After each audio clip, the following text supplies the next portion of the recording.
Hi, my name is Cynthia Marks, and I head up the Holistic Psychoanalysis Foundation established by my late husband, Dr. Bernard Bale. Welcome to And Now Love. I am talking with Devi Jags today. Devi is a producer, writer, and activist, and was inspired to share the mission of Sparkle On, her podcast, after a series of traumatic events, which ultimately led to her advocacy work in raising awareness about gender-based violence and mental health. Of course, we talk often about how trauma shapes our lives, and what Devi is working on is right up that alley. So thank you for joining us. We have a lot in common, and I have so many questions for you. Thank you so much for having me. I'm very excited. Good. I know this from our previous conversations that sparkle actually means something important to you. What does sparkle mean to you? How does it apply to your message? Well, I define sparkle as your happiness, passion, and self-worth. And it's really derived from the times that I was a young competitive runner. And it was during my time in the Rocky Mountain towns where I missed my friends from that summer camp that I would go to as a teenager. And we missed this fire inside of us that the mountains and the air gave us. And really it was the sport of running at the time. It was all I knew as this thing that got me up and out in the day.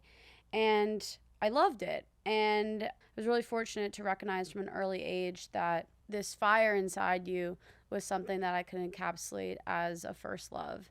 And so I really think everyone has a sparkle, and it is about finding that happiness, passion, and self-worth inside you. So as a first love, so kind of learning how to love yourself. Yeah, so I wasn't allowed to date as a teenager, and I was like all in on running. I was like, running is my boyfriend, running loves me back. I compare, even to this day, a lot to this moment when I was 16 years old, and I got to the starting line, and I knew it was going to be the fastest I ever run that day for the 2-mile race. And it wasn't this excitement or adrenaline. It was this calm. It felt like, like when a room is silent and a pin could drop. That's what my body felt like. And I learned at 16 what it was like to trust your body to do really great things. And I have never stopped holding on to that feeling of wanting that again. Wow. So how do you account for that shift?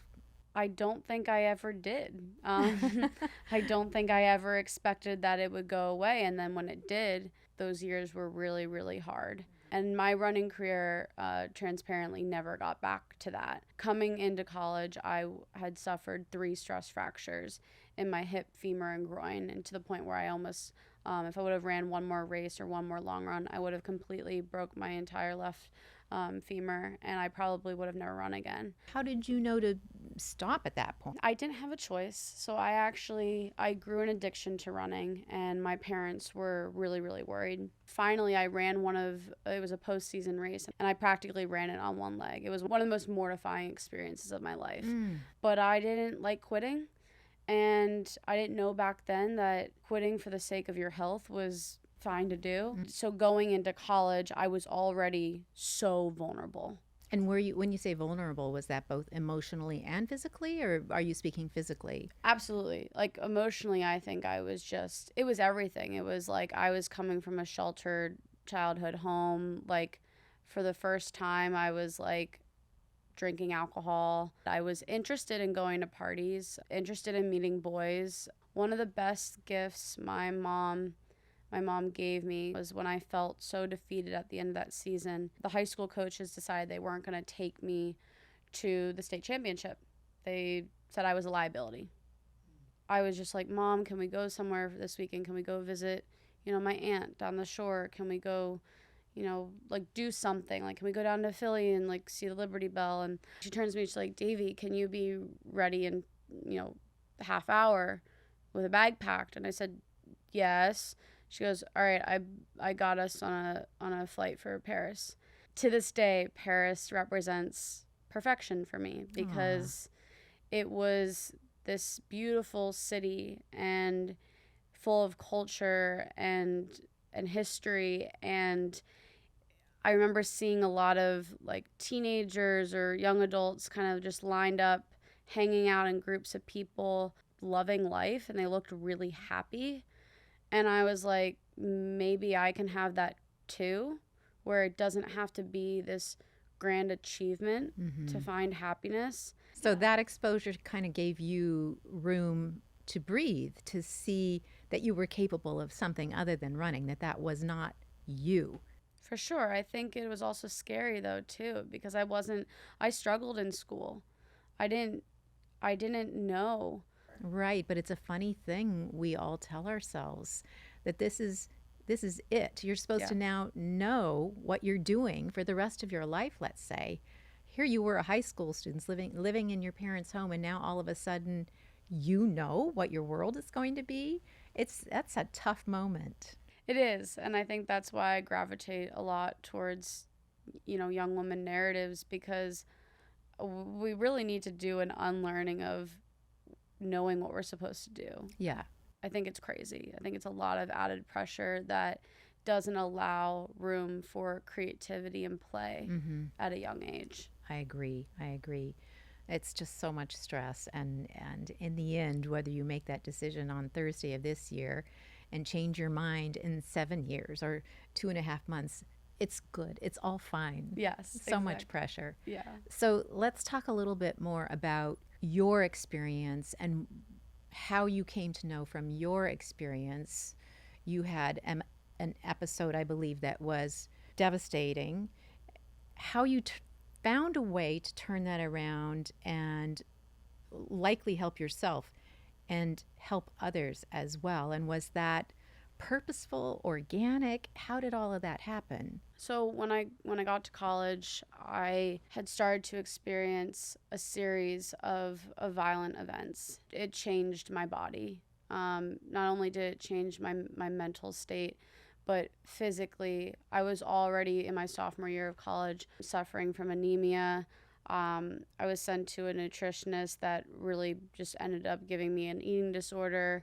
Then I'd experienced sexual violence and an incident where another athlete made me feel threatened because they had a gun. Oh.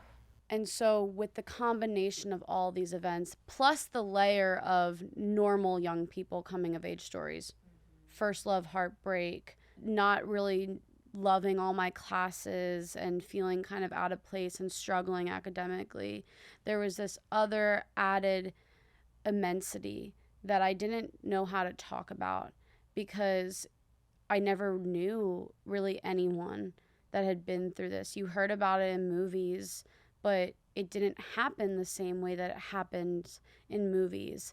And on top of it, I was supposed to represent a team for a major university, and I felt like if I got better at running, my life would go back to normal. When my story started to come out of my own hands, there were other athletes that came to me and started sharing with me similar stories. They were reaching out like, hey, you're not alone in this. And then I got mad when I saw the school not protect myself plus others. I got even more mad.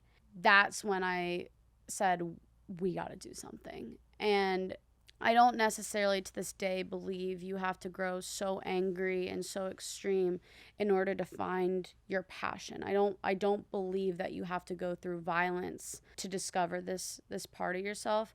But I do think that the collectiveness of stories, realizing that you're no longer alone, helps you realize that it's okay to speak up. And that's what was happening to me.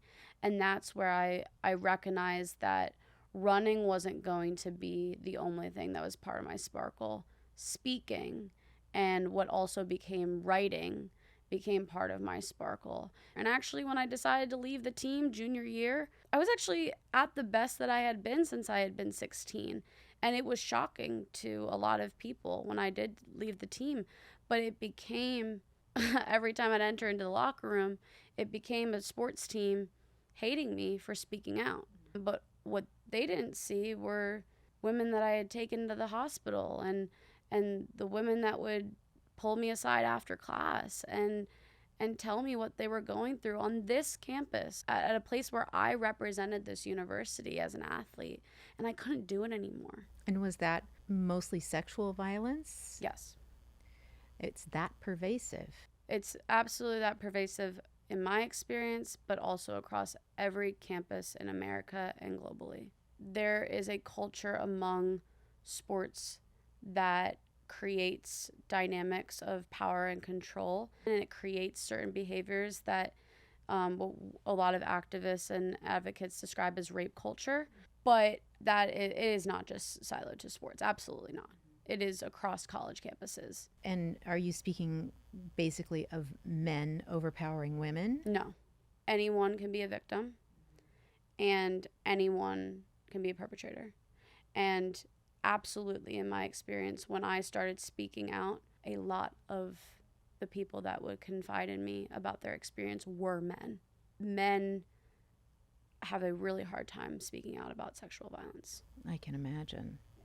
Goes against every grain in their body. When you left running as a junior, was it because you were saying to yourself, I can't support this because there's all of this behavior that nobody should condone, and yet people are closing their eyes to it? Or was it that you just no longer had that desire to compete? What compelled you to give it up? It was both. It was coming off a series of advocacy and scenarios where I was helping different people through their trauma. I had also taken on an actual work study role on campus as a peer educator to help students identify healthy and unhealthy relationships. And the only thing that didn't fit in the direction and the path when I wrote them all out, the only thing that didn't fit anymore was track. That's interesting that you say, and I think this runs through many avenues of life, that you have a passion for something and you work at it and you work at it. And if you eventually don't find that to be your passion anymore, but you don't have anything else to go to, that's tough. That's you sort of are too afraid to give up what you know. Yeah, and I think that's why a lot of people get stuck. That was one thing that saved me, was I kind of let go at some point in the trauma. I let go of this notion of trying to be perfect. And I found that other part of my sparkle. Letting go of the perfection is probably when you find the answers. I think I can say that for every kind of big self-learning moment of my life.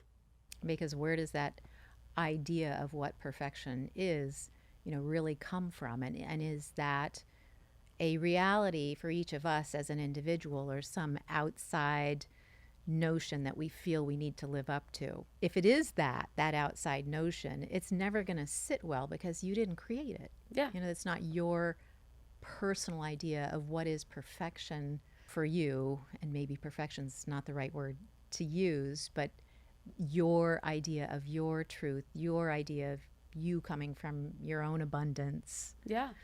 I think and it's really hard as a young person to determine, what you want in order to create that quote unquote perfect life for yourself. And it changes. Sparkle was a movement to raise awareness of sexual violence.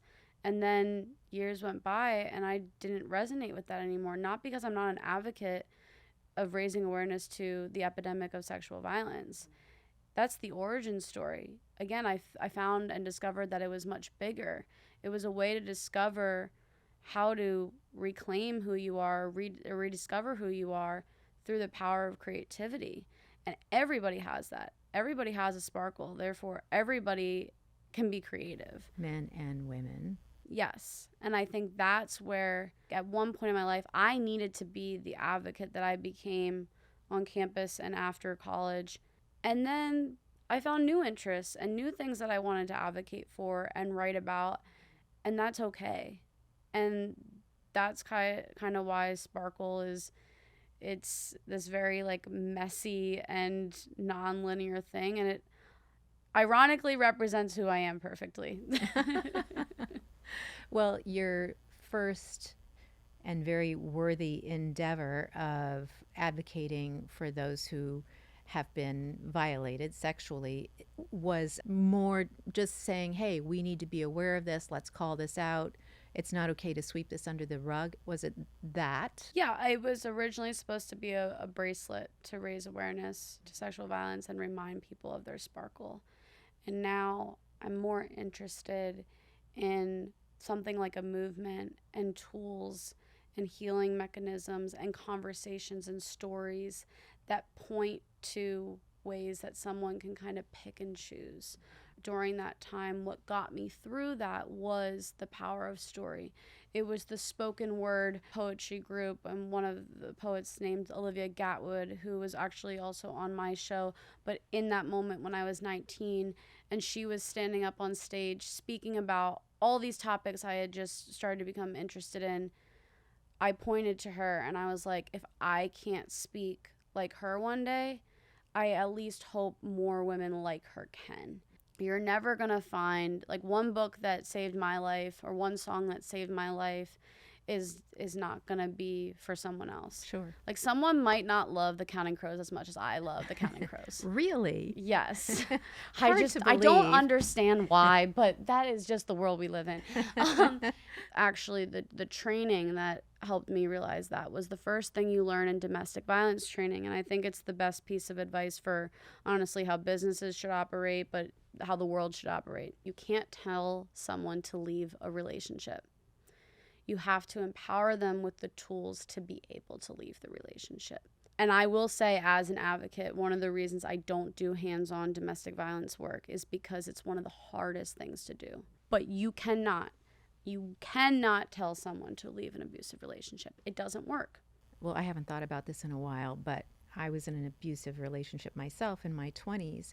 And I went back again and again, and I didn't want to tell anybody about it because I didn't want anybody to tell me I shouldn't be doing this. Yeah. I mean, clearly my body, my whole being knew that I shouldn't be doing this, but I kept going back. Yeah. And the same as you, I don't quite recall what strength I finally gathered to pull myself out of it. And we are obviously so far from not alone in those experiences. I wish I could. I wish that I could gather more of a reason why I was just done. It doesn't translate to every individual. And it's so hard, and I think that's where I advocate for someone finding that light in themselves again, because you can't have light without darkness. The light never can truly dim.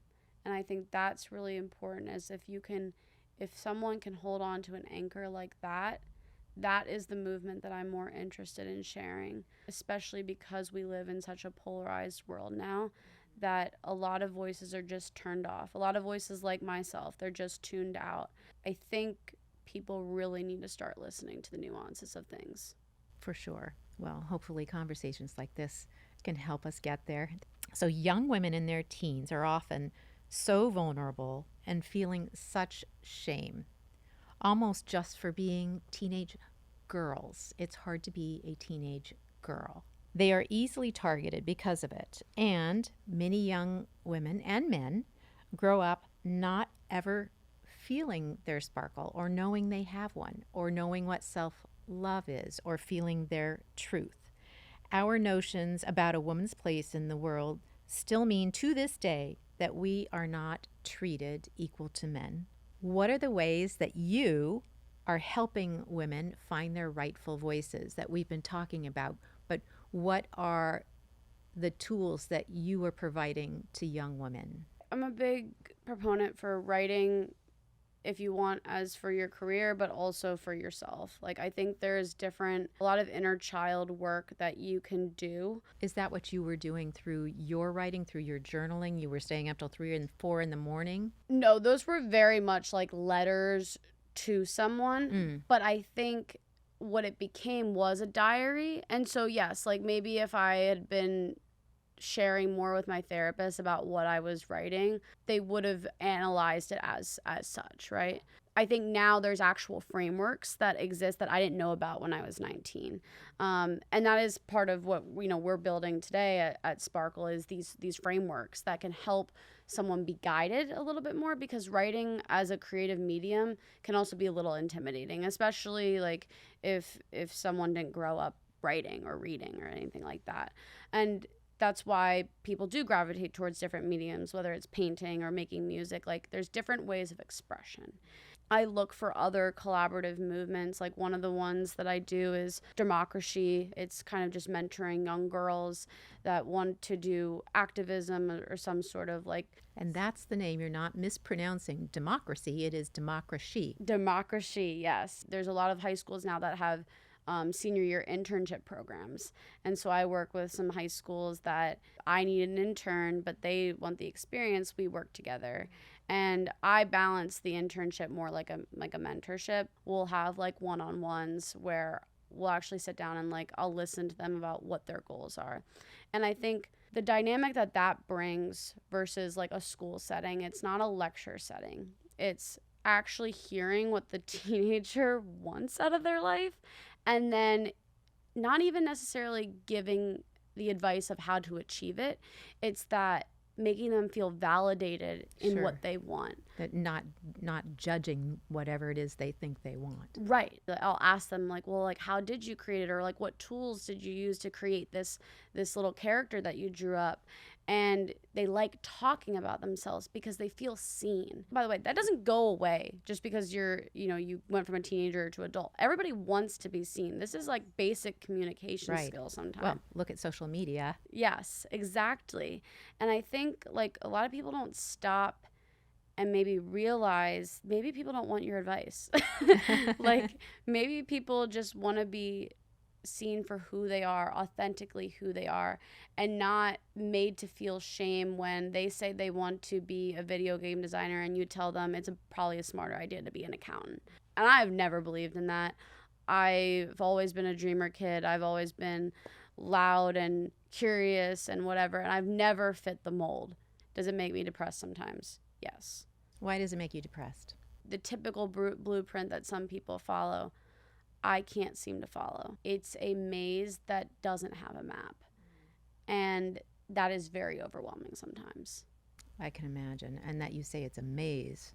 Just that very word alone already is complicated. Through your program that you're building and helping these young women, they're sourcing who they are in terms of their creativity. So they're using their creativity to be able to comfortably express themselves, whether what they're expressing is an unfounded shame, or I really am this kind of person but I can't tell anybody, or I really want to be a plumber, I don't want to be an author. I mean, is it giving people space to be okay with what their dreams are and what their fears are? I think it's more of a tool that helps people get back to play.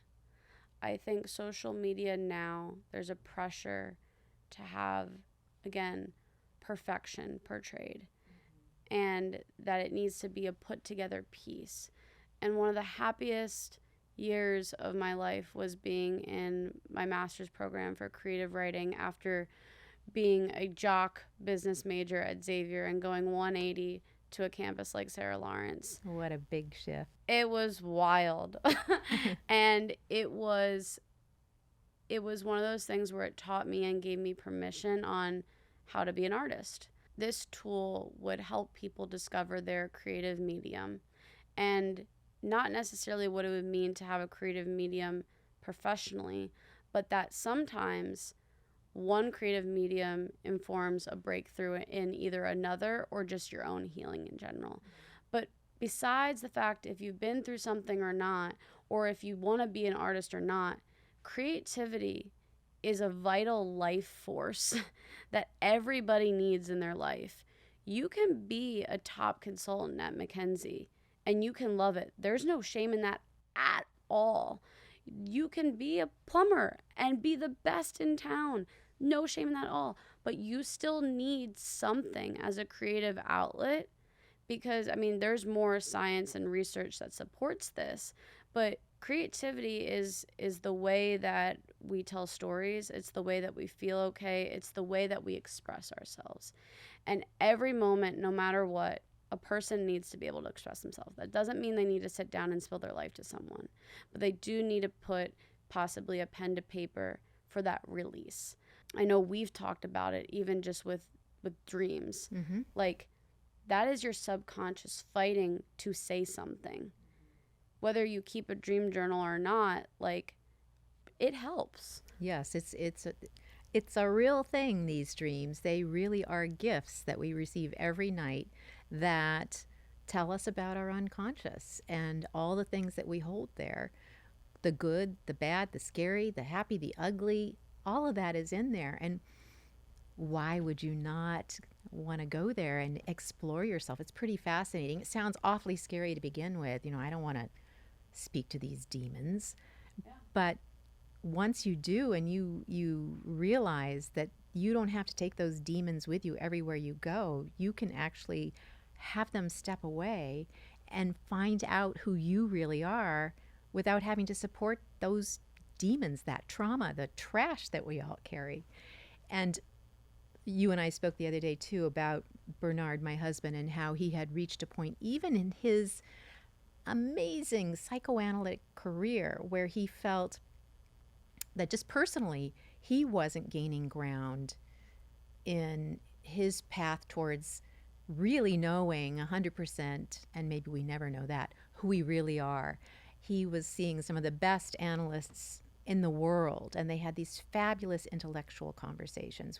And he couldn't wait to go and talk about these things, these wonderful intellectual topics. And he was well-read and enthusiastic about all sorts of art and music and literature and psychoanalysis, but he still struggled. Like, I don't get it, and I can't really help my patients if I don't feel like I know what's going on inside of me. He became really upset, depressed, frightened, and he started to paint. And he just painted and painted, and he wasn't doing it for anyone. Yeah. He was doing it for himself. It became his outlet. And he was pretty voracious. I have a house full and a garage full of paintings to attest to that. Through the course of that creative outlet, he learned that he needed to just put everything aside in terms of the way he'd been talking to his patients and sharing information with them. He started with ground zero in terms of painting. I know nothing. Yep. Give me a brush. Yep. And he started to write down these dreams that his patients were sharing with him, and it became hundreds and hundreds of dreams, and he just cleared the slate of all previous notions, and he discovered all of this fabulous commonality, all of these things that we report back unconsciously through our dreams about our imprints, about our mothers, about the way we were raised, about the things that we do in life that aren't our own things, the things that we carry, that we support, that we don't understand. Why do I always have to be the wallflower? Why do I not feel I'm worthy to be part of the room? He saw that all of this stuff comes from our ancestors, our mothers. We all have mothers. No matter how well we know them or we don't know them, they carried us, they gave us life, and they also gave us all this stuff that their ancestors gave to them, things that they learned growing up, and we can't help but carry that on until somebody gives us a different path. And here we are as humans, as teenagers, as adults, and still trying to figure out who we are because we're so busy being what it is we were told we needed to be. I think it goes back to the beginning of our conversation of how our culture and society puts so much emphasis on that perfection and discovering and going into college, right, Mm-hmm. of who we should be. Yeah. The thing is, I don't think I will ever know who I am? Do I know the traits that make me me, the motivations that make me me? Yes, I think I've always known that. There is an intuitive knowing that you start to have. And in some ways, I also say your inner child always knows who you are. But as far as the ways in which you know how to carry the stories that you live with, they change. Like, people start talking about healing like it's some destination. I always say, like, I'm never going to get over being sexually assaulted. I'm just going to handle it differently. And if anyone expects me to get over it, they're crazy. They're absolutely crazy. Like, what it happens is these memories, this trauma, it just comes out and is expressed differently at every phase of your life. I remember there's a period where I was having a high concentration of dreams about a first love. That might be controversial. Oh my God, should you not be dreaming about an ex? That doesn't mean you're dreaming about an ex. Correct. A high concentration of dreams about maybe an individual or a scenario means something, though. And in my case, what it meant was it pushed me to start writing song lyrics. I don't sing, and I don't know how to play an instrument. And they weren't poems, but they felt like song lyrics. And I wrote an album's worth of songs. Like, I absolutely have some sort of album about a boy. Like, I am Taylor Swift. No, just kidding. We're all Taylor Swift. Yes, and I actually am going to bring her up in the sense that after I wrote these lyrics, I wrote 120 pages about the character thread that I was going for. It was that separation of, this is not 19-year-old Devi, this is a 19-year-old girl. And that phase shift was happening. And I do believe it was my subconscious telling me, all right, we're entering a different shift of your life. If you look at, we're going to use Taylor Swift, we're going to use Adam Duritz from The Counting Crows as an example. If you look at their albums across the board, their themes and their stories about particular characters or scenarios repeat themselves. And that's kind of what I mean by the trauma is never leaving, but that expression is still something that continuously needs to be treated like you're training for a marathon, like you're training to be a runner. And that's where I don't think running for me was ever so much about the sport of competing. I think it was my first experience of what it meant to be an artist and to embrace being a creative person. And that's why it's really, really vital for young people to do sports, because it is this essence of a performance. It is an expression for a lot of people. It's an escape for a lot of people. But there is a connection between the athlete brain and someone that is a highly creative person, because we're all rhythmic beings. And that's why this tool around sparkle and finding what lights you up like that. And that should never leave. I want that for every person on this planet. Definitely. That's a great wish to have for all of us. Mm-hmm. I'm 68. I still feel a little bit like I'm 22. As you should, Cynthia. As you should. I want to talk about a couple of other things. So I know you know about what it's like to have experienced sexual violence, and personally and from people that you've coached or helped, and from people who have just shared their stories with you. And it's more than a shame that young people don't have a real picture of what healthy sexual relationships can be, in that if that were the case, we wouldn't have sexual violence. How do we go about expressing to teenagers what healthy sex is? It's so taboo to talk about. You want to bring it up with your teenager and they cringe. And how do we get beyond that? It's difficult to encapsulate in one straight answer, because the ways in which we talk about sex vary from different background, religion, all the things. Where I come from now, and it's not the way that I was raised, by the way, was full transparency. So what do you mean by that? Give an example. I mean, teaching teaching a woman specifically, but also any child, about their body, like naming their body parts as such. But like, let's say at the toddler level, like the preschool dynamic of like sharing toys and asking for permission, like, can I use your toys? Those are like behaviors that like a lot more, younger educational like teachers have and are being taught in some ways, and maybe not others. It just depends, right? And then now we're living in a world where sex education is being pulled out of public schools and all schools in general, which is so detrimental. It is. And my question, sort of applies to what we're used to here in the United States. And Right. It is exactly as you say. In other cultures, you can't even begin to open a door to such a conversation. And this sort of abuse or acting from a place of no good information about each other, I don't know how we're going to stop it. I mean, we just all have to figure out how to really love and respect each other. And that sounds so, it's the most important thing we have to rely on, is really loving each other and coming from a place where we take care.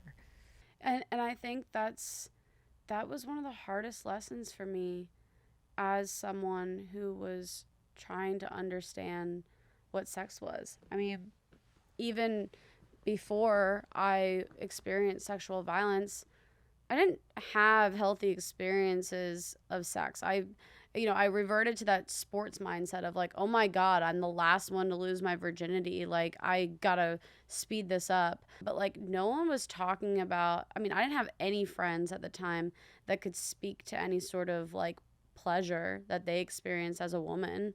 Like, that was not a thing. I think that's kind of alien in terms of a topic for most teenage girls. Absolutely. And I think, I don't even know why I was thinking about this morning. I was like, did I ever stop and think about if I actually ever liked any of the men that I first encountered when I was dating and trying to have sex? Like, at that point in my life, I was just so curious to understand what sex was. Mm-hmm. It was this desire to please men and what they wanted and what their feelings were. And if it resulted in an experience of sex, you could say I was using them too, to be honest, but it was not knowing my body and my desires enough, or being able to comprehend them enough. And we even see it in the teen dramas today that I'm absolutely still obsessed with. It's a lot of young people. Like, men don't understand necessarily the immensity of desire and loving someone is either, because it's scary, it's vulnerable, it's messy, and in some ways that doesn't violate consent. It should be, right? Like, that is the beauty of love. Like, the first time you're falling in love, or the first time you have a crush, there is an absolute beauty in that. There is, but you're right. Young men come at this with a curiosity too, and this is something I'm supposed to achieve, and unfortunately still today, many young men are not in it as a companion. And what a woman is feeling, a young woman is feeling in that experience, is either not considered or certainly secondary, certainly. And young women agree with that often, in that, okay, like you said, selfishly, I want to know what this is. But for me, it's for me, the teenage girl, I don't expect my pleasure to be taken seriously. We're just going to kind of get through this. And there's because there's no media representation. If you look at something like porn, there's not enough representation of it. And there's obviously issues in that industry as well. But there's ways to teach and talk about it that isn't being done, which is why I advocate so heavily for the power of education, and we are being stripped of it, and it's atrocious. But I think more so when someone is a perpetrator, or someone does not respect what the word consent means, rape culture is about power and control. We are seeing that in every level of the current administration that we're living in. And so when you have a culture that thrives and is built on power and control, you are going to have sexual violence, and you are not going to have an understanding of what healthy sex is. And then in return, you're not going to have healthy representations of love. No, no. And women, less now than several years ago, have less of a seat at the table. Their position is not as important as it was recently. And it's a very scary feeling to contend with. And it does make all of these violences against women easier to come by. And I think what the saddest part was, even when I was so angry and starting Sparkle, I didn't know if I was ever going to believe that I was going to stop sexual violence. It actually wasn't. Of course, it was my goal, right? I wouldn't have been doing it if I didn't want to stop sexual violence. My goal was more that when something so atrocious and injustice happens, that you don't lose yourself, and that you can't lose yourself, because no one can take that light away from you. And that's what I'm leaning on now, because I think a lot of people are feeling hopeless, especially young people. And especially now. And this is where art becomes the resistance. This is where love is and will always conquer all. Is that when you can lean on a collective of aligned people and yourself and find that trust within your body and your mind, you will find love, and it will allow you to keep going. Yeah, I think if you really allow yourself to know yourself, you'll find in yourself this love, yes, or this sparkle. And with that tool, with those feelings, you can't help but give that to the people close to you, and so on and so on. And there's this ripple effect. So someday, 1,400 years from now, maybe there'll be no more war, no more famine, and we will have figured out that rather than control each other, rather than have power and money be our rulers, love, just love. I do think it comes with finding that light and knowing that the messiness of the dark and the light is kind of what makes it all beautiful. Yeah, and the playfulness you can find in yourself when you really give yourself the grace to just be who you really are. Exactly. Such a nice place to be when you aren't thinking, you know, Jerry over there is really going to judge me if I say these 3 things, or, you know, Betsy is going to look at what I wore and think I'm a fruitcake. I mean, when you stop thinking about those things, and you know, if we are who we truly are, we're not designed to hurt each other. We're not designed to make each other feel bad. And that's just a beautiful thing. We just all need to get to that place. We're not designed to be miserable and mean and full of corruption and greed. And here we are. It just sounds so, I don't know, too flower fieldy to just say, where's the love? But I mean, man, that's what makes us who we are at our very, very best.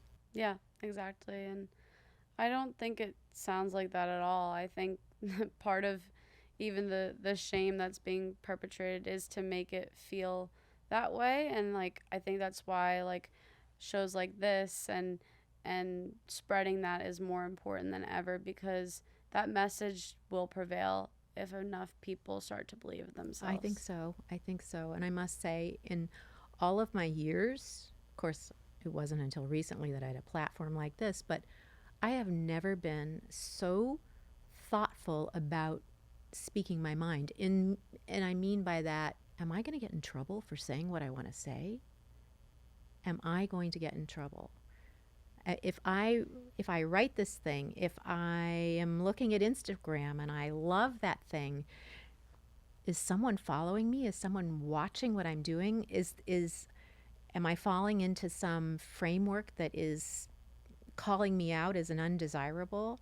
And I don't know if there's an intention to that, but I feel like we are being corralled, you know, to sort of stay within our boundaries. We need to stay in our lane.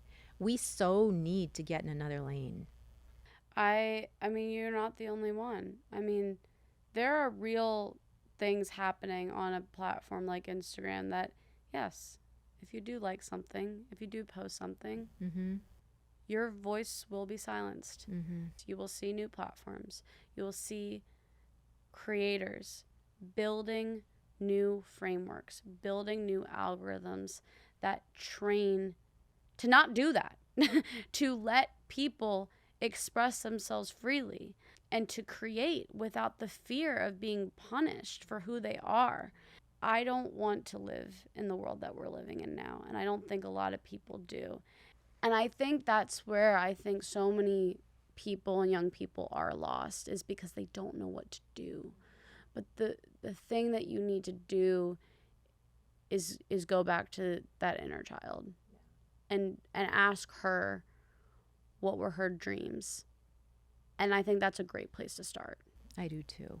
It seems like there is so much that parents just don't know about their daughters. How do you think grown-ups get to a place where little credence is given to the thoughts and opinions of teenagers? After all, I mean, we were all once teenagers.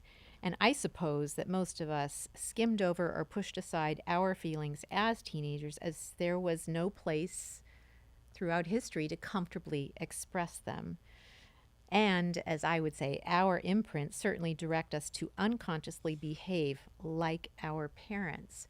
So how do parents begin to see beyond themselves and hear what their teenagers are saying? I feel like we don't give enough credence to what our teenagers are trying to express, and we shut them down by either not listening or making light of it.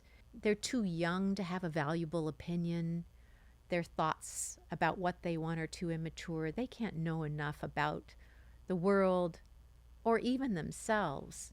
We don't value their voice, and I think that just sets us up on a bad path of helping these people close down these children, these teenagers that we love and take care of. To some degree, we take care of. Well, again, this actually goes back to power and control, and not in the violent necessarily way that we were talking about before, but a lot of adults and parents specifically, they themselves have forgotten what it's like to be a student of life. They get set in their ways, they get set in their jobs and their rhythm, as they should, because they have the responsibility, the hardest responsibility in the world, which is to raise and take care of a child. That's right. And granted, a lot of parents don't even have the time that they wished they had to take care of their children. They're so busy just putting food on the table. Exactly. And that doesn't make them the villain all the time. Not at all. But I think that part of Sparkle is that what it means to discover your sparkle and learn and dream throughout a lifetime, right? So that's the first thing. And the second thing is, I see this happen a lot with my students that I work with sometimes, is that a lot of people listen to try to understand when you don't need to understand. You don't need to understand what they're going through or even necessarily feel what they do, by the way. I think we do that because we're empathetic people, but most teenagers and kids specifically just want to be heard. Your job as a parent is, again, to empower someone with the tools to be able to leave the nest and become that person that is authentically them. I'm also just like everybody else, is I do want to be heard in what I'm saying too, but I want to be doing it with my own style and my own flair and my own discovery, because that is the excitement of life. It's important to just embrace them for who they are and not listen to understand, but listen for the sake of listening, because that's what you do when you're a parent. Yeah. Clearly, I believe that this imprint that we all have placed upon us in utero and on and on and on directs the way we behave. So that directs the way we behave as parents, which then directs the way our children behave.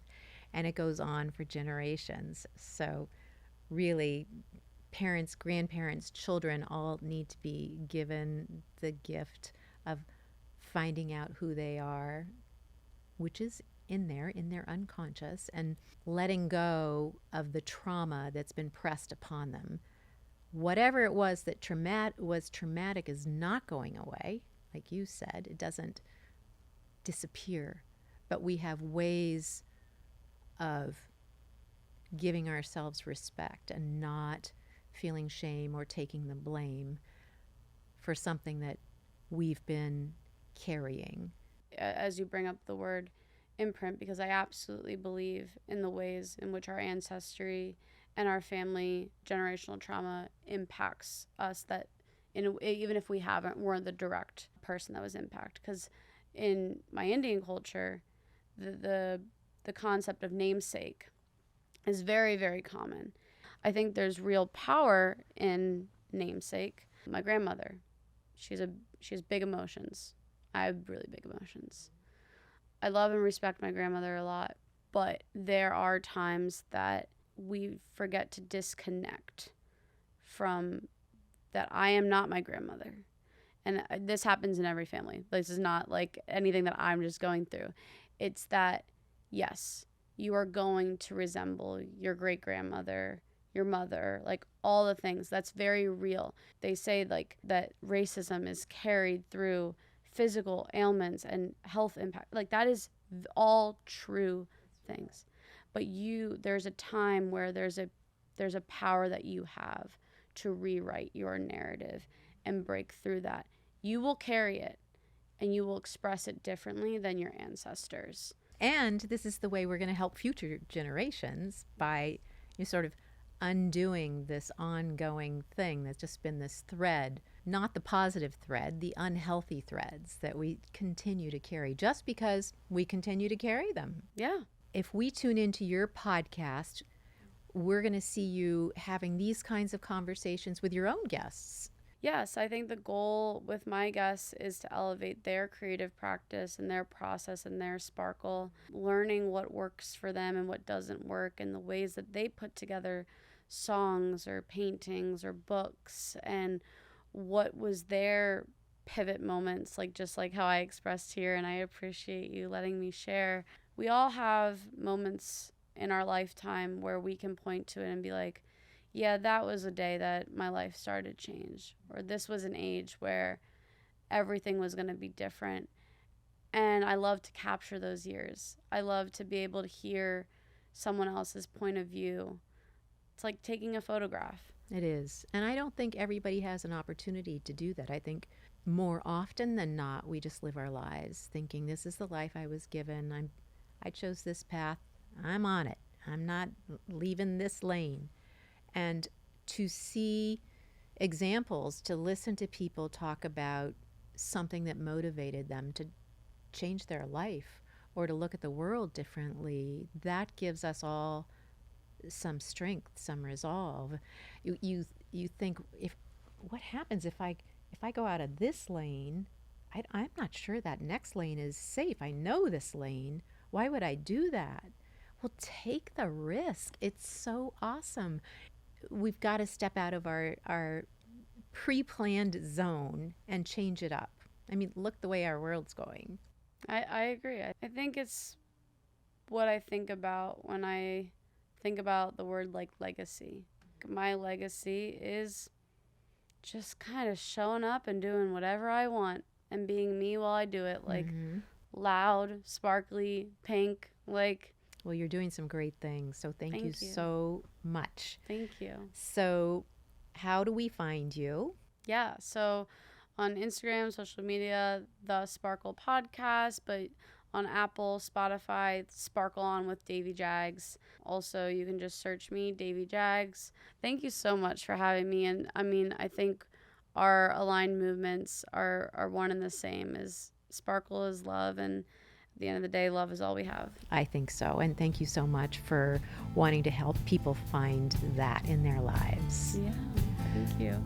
Thank you for watching and listening, and tune in again, and be sure to tune in to Devi's podcast too. Bye for now.